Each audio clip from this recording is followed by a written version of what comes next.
Plus, you have a complete disparate disciplines here. I'm sure you have specialists in each one of these: high bandwidth memory, the networking, the NVLink, the NICs, the optics and the copper that you're doing, the power delivery, the cooling, all of that. I mean, there's like world experts in each of those. How do you get them in a room together to That's figure why out? my staff is so large. What's the Yeah. Can you take me through the process of the specialists and the generalists? Like, how do you put together the rack when you know the set of things you have to shove into a rack together? Yeah. Like, what does that process look like of designing Yeah. it all together? There's the first question, which is, what is extreme co-design? You were optimizing across the entire stack of software, from architectures to chips to systems, the system software to the algorithms to the applications. That's one layer. The second thing that you and I just talked about goes beyond CPUs and GPUs and networking chips and scale-up switches and scale-out switches. And then, of course, you got to include power and cooling and all of that because, you know, all these computers are extremely, extremely power hungry. They do a lot of work and they're very energy efficient, but in aggregate still consume a lot of power. And so that's one. The first question is, what is it? The second question is, why is it? And we just spoke about the reason, you want to distribute the workload so that you can exceed the benefit of just increasing the number of computers. And then the third question is, how is it? How do you do it? Mm-hmm.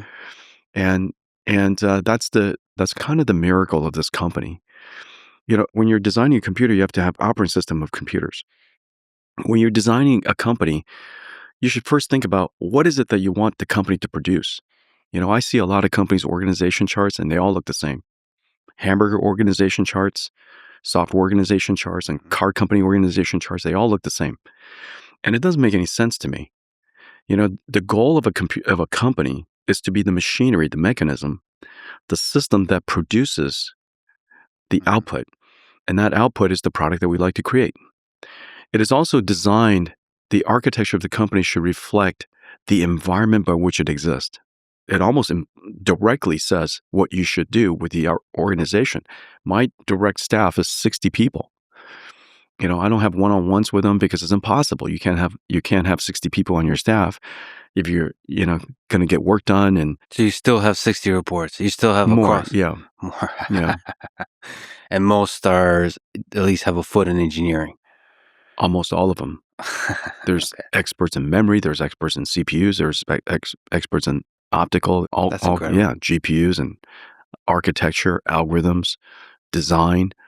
So you constantly have an eye on the entire stack, and you're having to do like intense discussions about the design of the entire stack. And no conversation is ever one person. That's why I don't do one-on-ones. We present a problem, and all of us attack it. Because we're doing extreme co-design. And literally the company is doing extreme co-design all the time.